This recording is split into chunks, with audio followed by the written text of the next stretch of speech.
In front of me is HOTWAV Pad 8, and today I would like to show you how you can add photos to text message.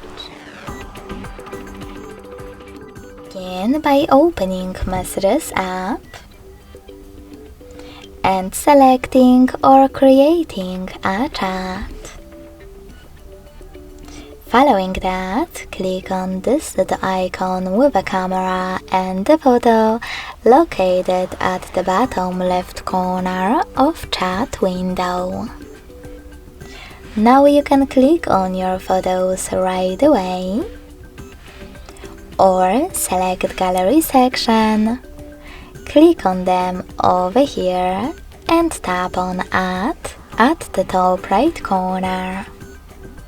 You can also click on Gallery, then select Folders at the top left corner over here and look for your photos in one of those apps by clicking on Images filter in Recent Files or selecting those three lines at the top left corner and picking one of those sources.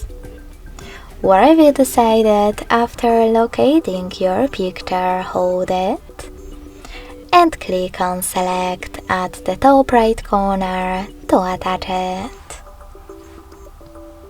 Thanks so much for watching. If you enjoyed this video, don't forget to leave a like, comment and subscribe.